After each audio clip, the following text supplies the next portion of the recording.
Hello and welcome to another episode of Star Wars Minute.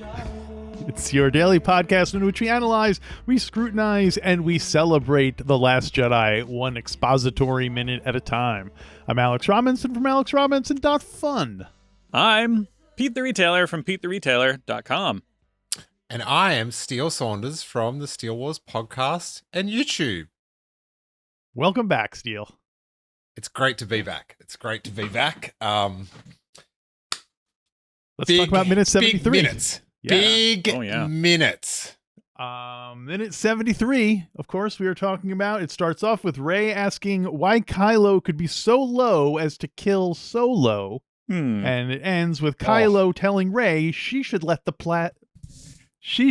past blank. Let the plast. Let the plast bank. Mm-hmm. Yeah, so now we get into the heart of Kylo and what are the kids? Reylo, yes, the Reylo. But that's specifically for a talking about their potential relationship and the fandom that goes with it. So. Yes. So this is where we get the famous line, your parents threw you away like garbage. That's right. So we hear.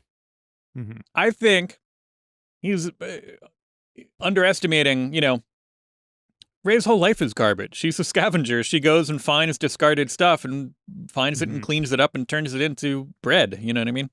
Mm-hmm. And so I think, saying that they threw you away like garbage might not be the same. Although she does have a reaction to that is, she does seem very upset by that accusation. But I was thinking, that doesn't... Or I thought of the movie Bottle Rocket, where it's it's like the kid Rocky is explaining to Dignan. He's like, yeah, you're like garbage. And he's like, what? She said I was like garbage? He's like, well, it doesn't sound that bad in Spanish. So that same kind of a thing, where him being like, yeah, your parents threw you away like garbage, and what that would have a completely different meaning to somebody who's spent their life on essentially core worlds and. Than it would to somebody who's all the way out in nowhere in Jakku. Yeah, I don't know if she turns garbage into bread is the look to the happy side that you're hoping for. There, sounds pretty bad. That's if true. You ask me. What I like about your explanation, Pete, is it reminds me when someone would say to someone, "Oh, you're a pig." Well, thank you, because pigs are very intelligent animals, and it's. I guess it's a way of saving face for the nerd of the receiving end, but coming up with an explanation like that almost seems worse than just being called garbage. Like, Rey, you're such a jerk. A jerk is a tug is a boat floats on water. Water is nature is beautiful. So thank you. But yeah, he does quite a bit of passive aggressive negging in this one, where he says your parents threw away like garbage, and she's like, no, it's not true. And then he says, you've been looking for a father figure. You can't stop needing them. It's your greatest weakness. Not that it is your weakness. It's your greatest of many weaknesses which you have. So. Your weaknesses are myriad, but I think the greatest one. Yeah, so it's kind of like yes, it's your greatest weakness. Well, I mean, in that same... Sorry, Steele, you... I feel like... I want to let you go. You go. Because you go. It also... You try. I love that in that same kind of accusation, you're saying, you're always looking for a father figure.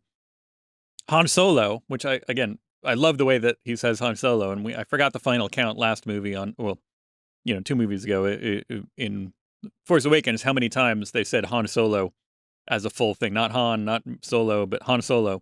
Right. And the way that he calls his dad Han Solo in this, very formal sense. Then he's like, yeah, you're really looking for a father figure. And, Han Solo, Skywalker. So he says Han Solo in the full name, but with Luke, he just says Skywalker. Like not Uncle Luke.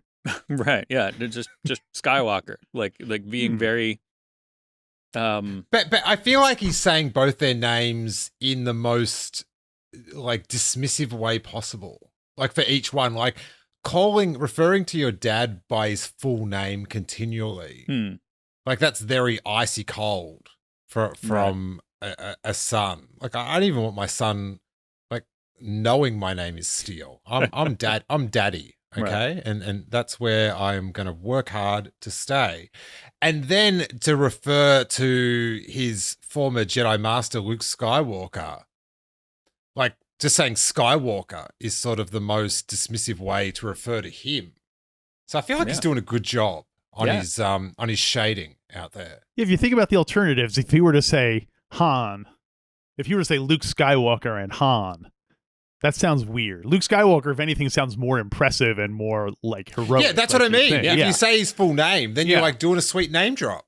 Right. And if you said Luke, it sounds too familiar. Like, oh, Luke, like we're friends. So by calling him Skywalker, it's the most distancing.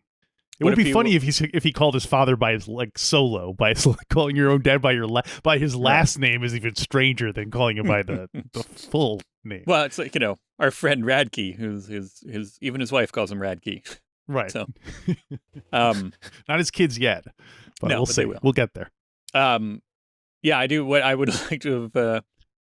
It's like, you're always looking for father figures, like daddy or lefty. Like what if he was just kind of like going. That's his nickname for Luke is Lefty. Yeah, because it's robot hand. Yeah, my dad, robot hands over there. Yeah, Wormy. Oh, you totally should have called him Wormy. Oh yeah. Oof. That's a bit. That's a bit Mandalorian. I think that's something they drop. That would have to, that's a bit inside baseball for the normies. Right. Well, that could have led to a whole like who's Wormy? You'd be like, oh, he didn't tell you, and then Wormy's lead to another Jedi has power. Little flashback, kind of Rashomon kind of thing of like, when I was back on Tatooine, I was hung out with all the cool kids, and it's him like in this total like high fiving fixer and all this stuff, and then Ben Solo. He'd be wearing a cape. He would basically be the Biggs of the. Right, yeah. He'd be wearing a cape and have a mustache and. Right. Yeah, or like Luke's eye view, his look back, he'd be Bart Simpson. Oh, and then when everyone else looks back, he's Milhouse. Yeah, totally. But this whole thing about the Rey's parents and junk traders or clone Palpatine sons, this is where Star Wars falls apart for me. The whole double backing on Rey's heritage in the film, it's my least favorite. I would take Jetpack R2 and foul mouth battle droid C3PO. I'd squelchy Jabba the Hutt getting walked on a tail by Han Solo. I would embrace it all. Spider legs. But yeah, I felt like that, just like the fundamental moral message of the first two of the 7 and 8 was that you can come from nothing to change the world. And then it got turned to like, hey, but you better be related to someone and just not know it, you guys. So keep trying. Right. See you next year. Well, then I guess the lesson becomes, it doesn't matter who you're related to, you can still do what you want, because that's because overcoming who you're supposed to be. But but what story is that for? Like 99% of children or watching this movie, they can relate to the goal of like, I've come from nothing and I can become something, compared to the 1% whose message is, hey, my family are all super evil, like, but I can, like, do you know what I mean? Like, it's going to help. I'm not going to name names, but you might be able to add people's names in yourself with your own biases. Ta-da! Now be offended that you think what I said. Now, but yeah, I just don't think it's not like you can. I'm not offended, but I have an explanation for that. Thank you. Which is that, if you recall, there's always tons of movies about fathers who are too absorbed in business and then have to learn, oh my gosh, my value is my kids. Like, the reason those movies keep getting made is because that's what movie producers are. Movie producers are workaholics who are like, oh, I spent so much time working, and then that relieves their guilt. And so you don't want to aim it at the general people. You want to aim it at the people who run Lucasfilm, who are all evil multimillionaires. And so this is like a way of saying, hey, Liz, your kids aren't necessarily going to turn out evil. They can choose their own destinies. You shouldn't feel guilty about being so much wealthier than everyone else. Your kids are going to be fine. That was the lesson. So it's not your fault your kids are pricks too. Yes, right. exactly. They had a choice. Right. They had a choice. They embraced their destiny. So, yes, that's the... I will also, and I know this is gonna hurt you, Steele, but the damage was done in Return of the Jedi. In making Leia Luke's sister, it's just like, oh no, all the cool people you have to be related. You have to be, like the Force. The Return of the Jedi and Phantom Menace are the roots of the problems, and films that I enjoy watching quite a bit. But the roots are, the Force being kind of a hereditary, powerful thing. The Force is strong in my family, etc.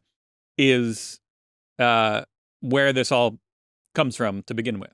So the groundwork was already laid for these problems.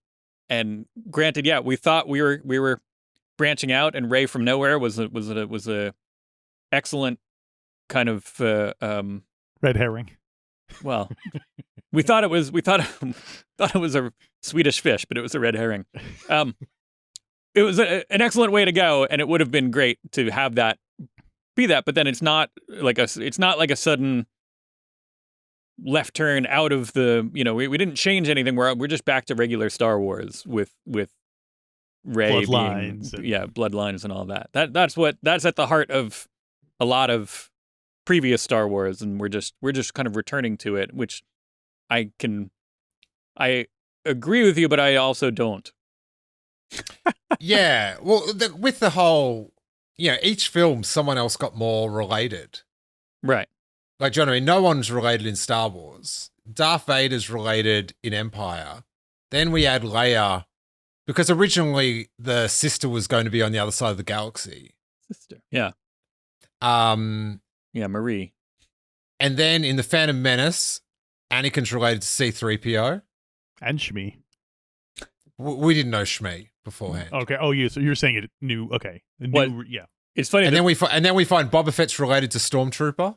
Right. Yeah.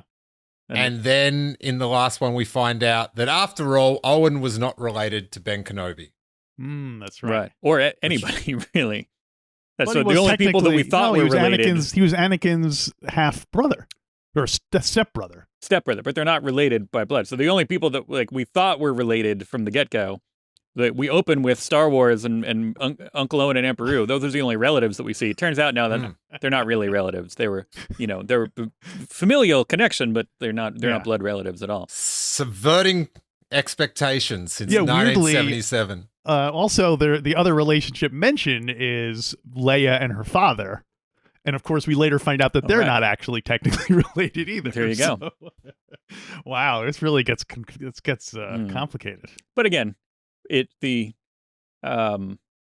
going back to the point kind of being made, or no, is that the point from the Rise of Skywalker, that it's not, it's not who your biological parents were. It's it's the choices that you make and the life that you live, and so that I think you got no one to blame but you for your problems.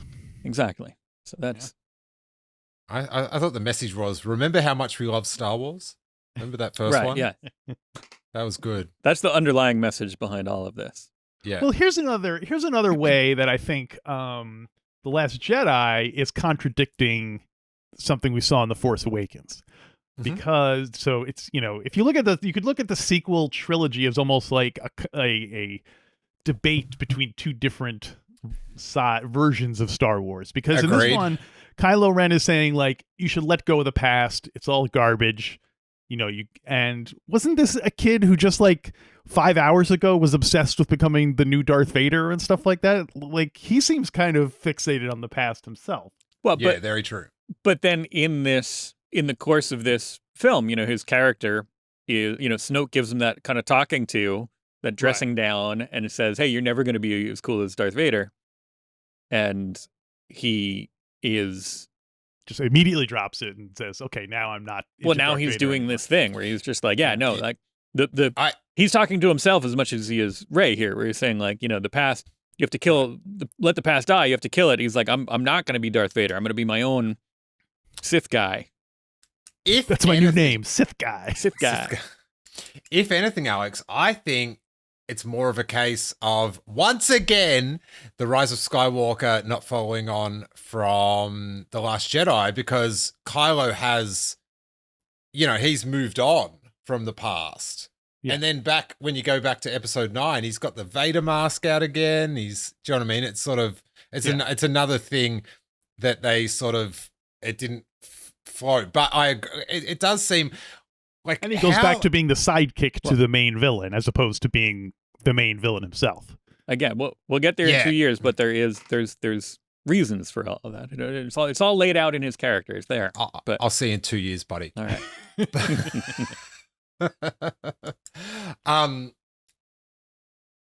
Keep talking. I just had Well, one thing I do like is when Kylo Ren asks her, "Oh, did he tell you what happened that night?" And she goes, "Yes."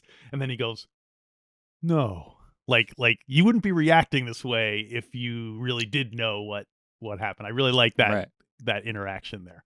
And again, once again, him being super calm and her being, frothing at the mouth about killing Han Solo. That guy she spent a couple hours with. Right.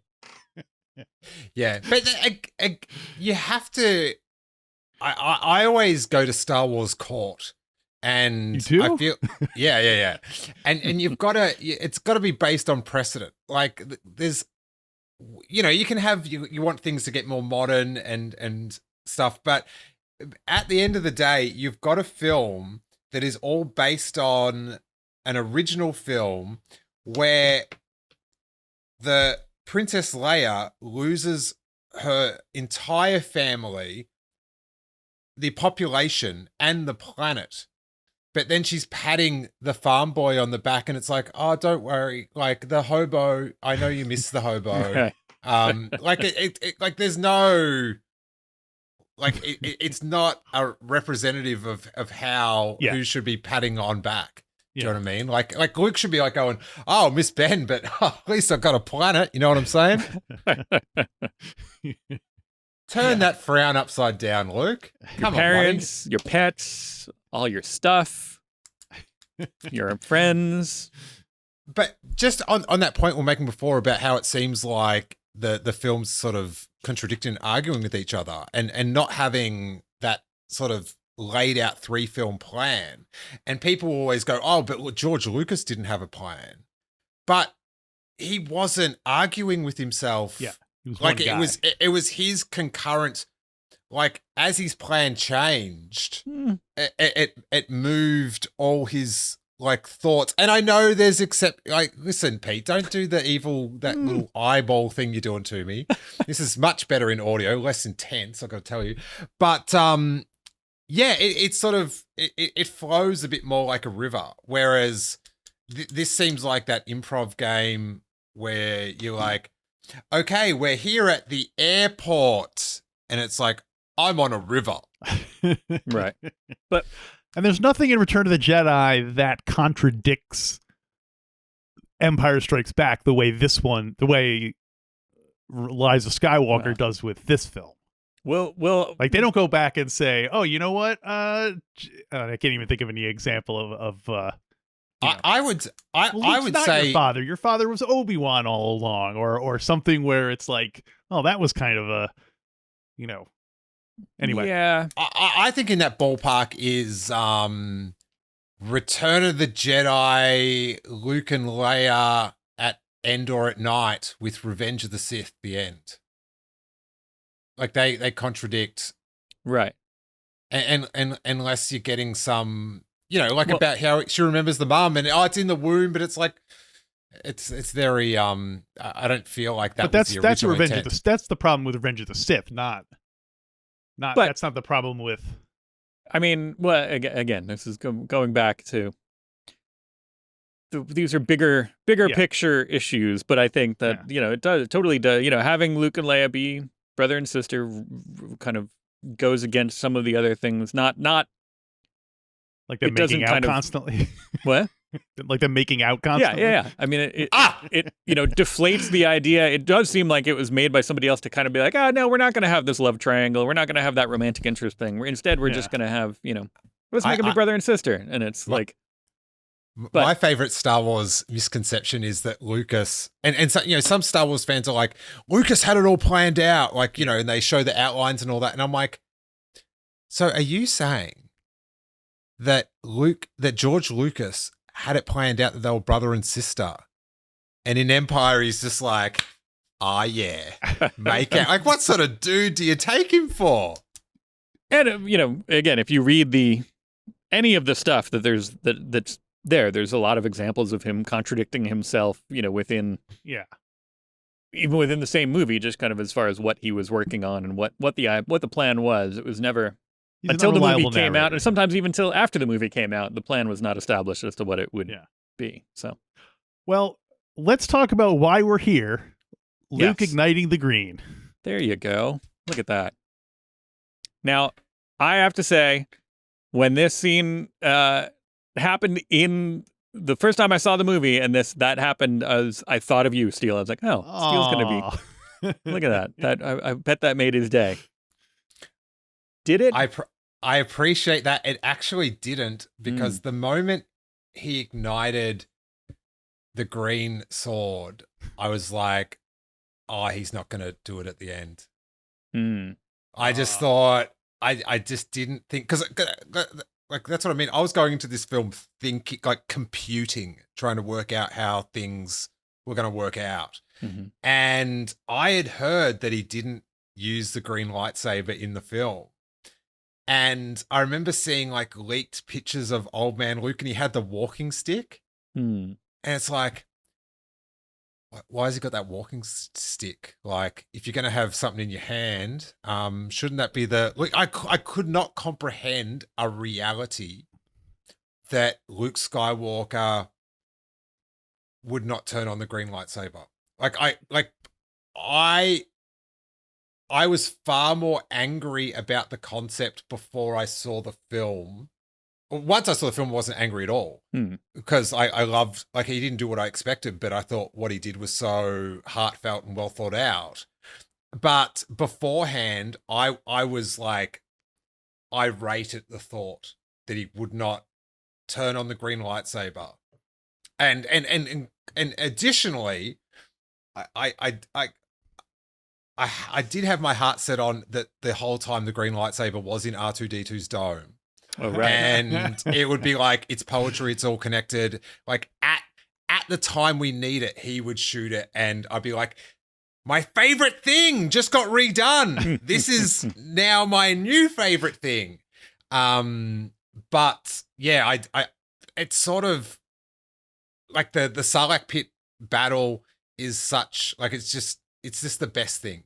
It just makes me so happy. And I so wanted him to turn it on, but how they ended up doing it, and this whole thing about how it's sort of, it's a bit of a, like, I am your father or sort of thing, where you see this and you totally, like, see Luke Skywalker's point of view, but he's a bad guy in this scene. Do you know what I mean? Yeah. And the way they show the different things is quite a metaphor for the film in pop culture, in that, depending what perspective you are watching this by, with what biases you have, that it's like a great thing or a bad thing, or it does this or the other. Because, do you know what I mean? If my uncle came into my just the thought of that is horrific. I was just picturing them. Came into my tent, with a sword, I'd be like, what's up with, I'd think this is the worst thing. And so it was very tough, but how it all played out, I should add, just with my enjoyment of this film, about 2 hours later, after recording a podcast or whatever, I was driving to the airport just thinking about it, and how Luke ended and inspired the galaxy. I just, like, burst into tears just at how like, I thought that was such a good way to go with like inspiring people, not through his sort of power or brute strength or, like a video game thing, but just like because it's not necessarily in history what people do, it's what they inspire. Do you know what I mean? Mm-hmm. Like it's so, yeah, I came to terms with it very quickly, but oh my God, before the movie premiere, me was just, I would have a very high rating YouTube show if I if I stuck with that. Released some of that venom. Yes.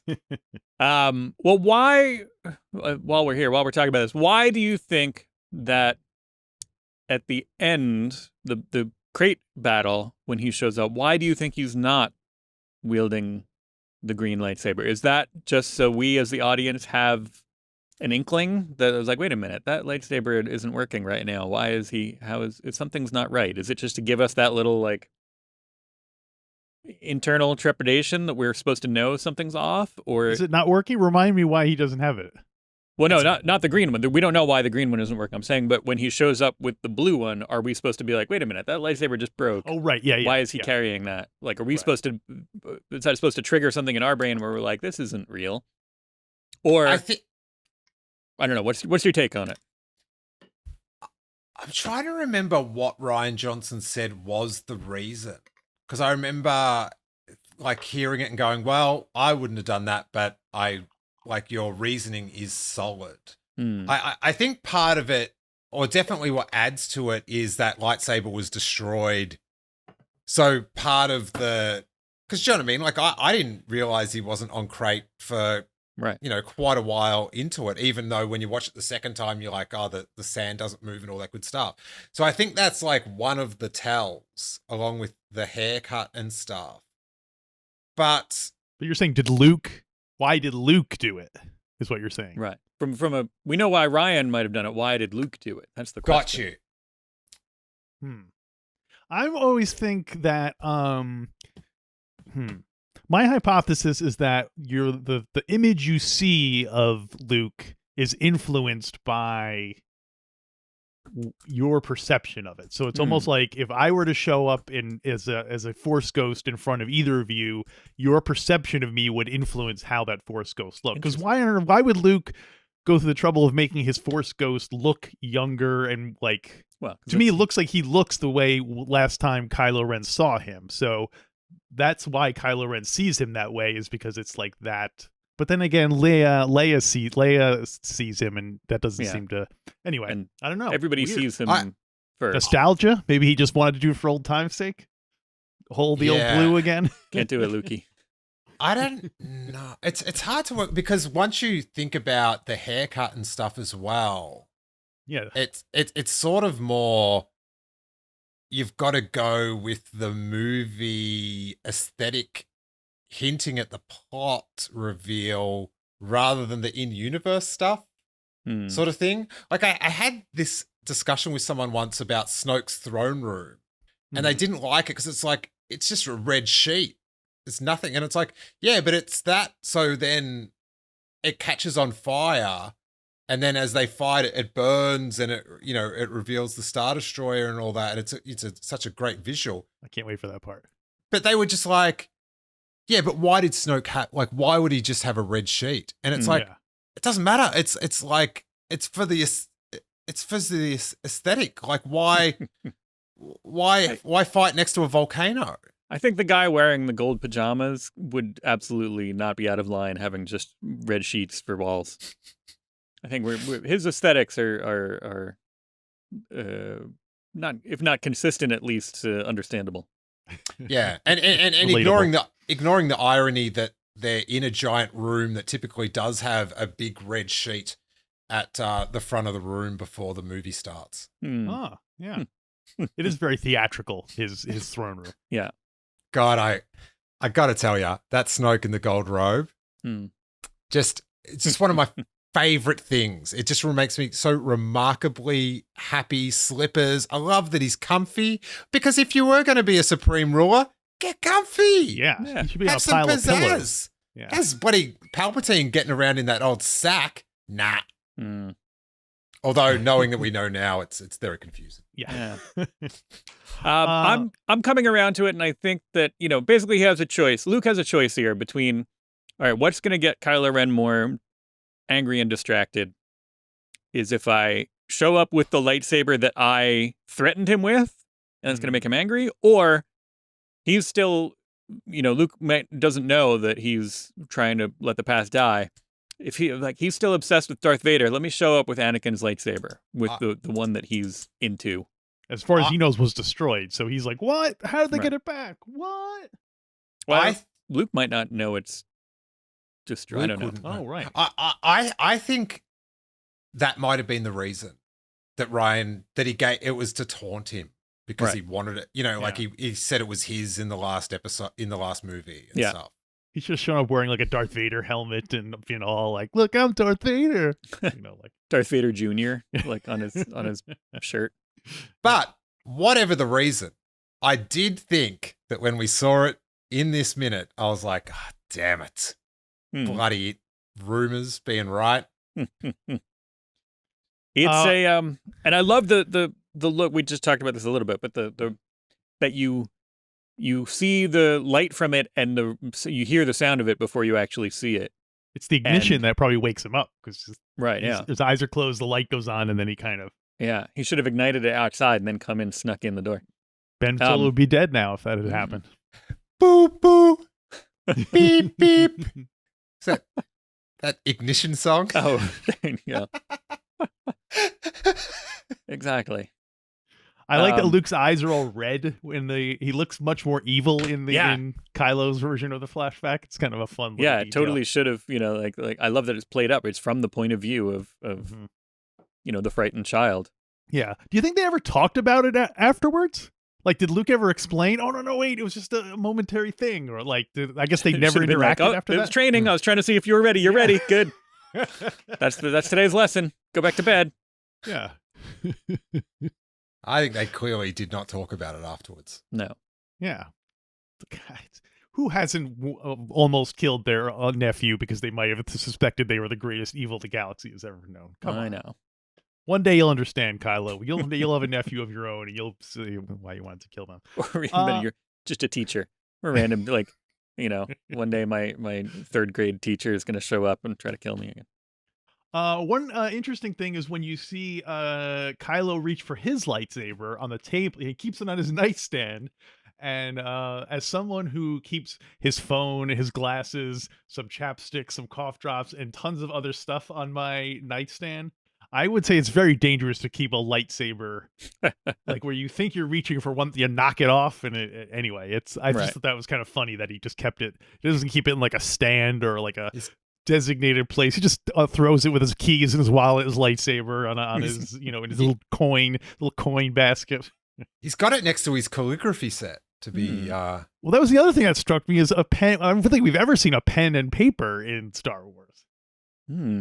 I mean, we see paper later on, or I guess we saw them earlier, the sacred texts. But the fact that Kylo was could write was an interesting. Maybe that's why he was going to the dark side. They're like, he's doing this stuff we don't understand with like scratching these weird shapes on a flat piece of tree. But also that I do love him reaching it. Like he hears Luke ignite his lightsaber and he reaches out and he rushes out to face him with a chapstick. As long as it's the mint chapstick, so it's pops the top off, like as if it's going to do something. Yeah. Well, that also leads to my next question, which is, where is Kylo Ren's blue lightsaber now? I assume it was blown up in the temple, or maybe he took it with him. I would think he wouldn't just take off without. He would keep his lightsaber until he had a new one built. Does his blue lightsaber form the base for his Red Cross lightsaber? Is that essentially, does he go on and modify it? Let me look in the. I don't think it looks like it's a different hilt. I have a feeling like there's a bit of it that's the same that shows some evolution, but I'm not I'm sure there are a bunch. Oh wait, I can hear a bunch of nerds now yelling at me. This was all explained in the Kylo Ren miniseries. Oh gosh. So Pete will look it up. I'm just having a quick look in the visual dictionary. Steele, do you have your own green lightsaber yet from like Galaxy's Edge? I don't, not from Galaxy's Edge, but I do have some friends got me a present that I've always wanted, is the green lightsaber hilt that Nice. Eric Struthers from the Bad Motivators podcast made, and it does have cigarette lighter. The I wish the green saber and stuff that screws onto it, but I just like the hilt, because when it's just the hilt, it seems like it's out of the movie. Yeah. And then when it's got the blade, it seems like it's like out of Target. Yeah. So my cynicism kicks in. Yeah. Right now, it has the potential to be a real lightsaber. Once that plastic blade is in there, it's just a toy. Plus, as you said, the hilt is the part that pops out of R2-D2's head. Yeah, that's true. So yeah, going back to that, it would be I don't know. Would it be funny if R2 hasn't used it in so long that it has all cobwebs or it just falls out, it just dribbles out instead of being shot out. Alex, that would not be funny. That is like you. That's and then it would land in a pile of poop. That's worse than the bubble opening at the start of the film. You don't. I like that they're like first there's like a puff of dust as the thing and it doesn't come out, and then they have to pick up R2 and shake him to get it to come out. But it creates another thing of tension where Luke really needs his lightsaber, but it's and it's stuck in R2's head, and then finally boom, and you get it. You guys, it's Jar Jar in the nuts. You guys, Seth MacFarlane's Ghost Rider or something. I do not see any discussion of Kylo Ren's lightsaber in the visual dictionary, so I do not. I'm not sure what to make of it. This part of Star Wars is really. It's when we're talking about the films disagreeing, but then the comic books begin to does that make sense with what happens in the next film and stuff? They really they really muddied the waters, and it really threw me out of it. Like in Star Wars, it was sort of just like how all this stuff just didn't match. You mean for Rise of Skywalker? Yeah, and the backstory of Snoke and stuff, and either one is fine. Either Snoke backstory is fine with me, but just pick one. It seems like they sort of contradict, and it wasn't till the Mandalorian that sort of got me. I got to start somewhere else and go, I'm going to believe in all this now. Yeah, I've been handed an update. It is the same saber. He adapted his blue lightsaber into the red lightsaber that we know and love. Was it that he tried to, because you can corrupt the crystal to make it go red if you torture it, but I think he did it wrong and it split, and that's why it's got the crossguard bit. But that could be me just having some sweet headcanon. According to this, he was it was modeled after kind of more kind of ancient sabers that were used in previous battles. A cracked kyber crystal. You're right. Yes, there you go. Incorporated a crossguard hilt based on an ancient design dating back to the Great Scourge of Malachor, and contained a cracked kyber crystal, requiring it to have lateral vents on either side of the handle in order to divert the extra heat generated by the crystal. So, yes. 10 points for Steele. All right. Thank you. 10 points. Anything else for minute number 73? Liar. That's the other thing. Where the way that Rey says liar here is totally again, this is good acting on both sides of this conversation, where she's saying liar in a way that is not the same way that she was angry before. Now she's just like liar, like she doesn't really believe it. She's just grasping at what her stance is, and so it's good acting there. Yeah. Daisy, Jazz, Ridley. Daisy Isabel Jazz Ridley. There you go. I've got to say, nothing makes you more look youthful than the green glow of a lightsaber. Young Ben Solo here. Yeah. It's just He's supposed to be 24 at this time. he was so innocent and young. 24. I thought he was like 16 when I first saw it. Yeah, same. They really play fast and loose with the. I think they try to make you think that, but even though canonically it was only 6 years earlier. Right. So, Well. but they never specifically say it was 6 years ago that happened. So you can kind of put whatever age you want on it. And nor should they. Nothing ruins Star Wars more than dates and Yeah. measurements of time. Never bring a date to a Star Wars film. So is that it for number 73 then? I believe so. Believe so. A dream shattered. A boyhood dream. So Steele, you are the host of the Steele Wars podcast. I am the host of the Steele Wars podcast. Plug that a is bit for a second. Available all over the internet. Probably right now we would be deep into Bad Batch, Disney Plus live streaming roundtable episodes. We cover all Star Wars news and we do interviews, not as much as we used to, but now and then. And it's all on YouTube. And I guess one thing, an interesting thing to check out is I made a video not too long ago about me interviewing Rian Johnson and the look on his face when I'm sort of like saying to him how Luke has to ignite the green to him. And in retrospect, looking at the look of like, I can't sell what I'm feeling inside on his face is, it's very sweet. And in mentioning Rian Johnson, I can't say enough for how someone has handled themselves against just such like lunacy. That dude is a saint. And when you find out what are they all making? $200 million each or something for those Knives Out sequels. Oh, right. It's just like, yep, couldn't happen to a nicer guy. So, and I mean that in sincerity. It could not happen to a nicer guy. So there you go. It luckily seems like not only was he a big Star Wars fan beforehand, but it seems like he still is. And the experience of making the movie and the kind of experience of releasing the movie and having half the people freak out, neither one has really soured his appreciation for Star Wars. So that's a good. I don't know if I could handle that.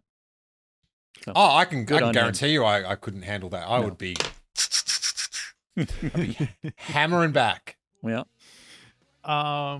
Well, I guess that'll wrap up minute number 73, and we will hammer back on another episode tomorrow on Star Wars Minute. Star Wars Minute.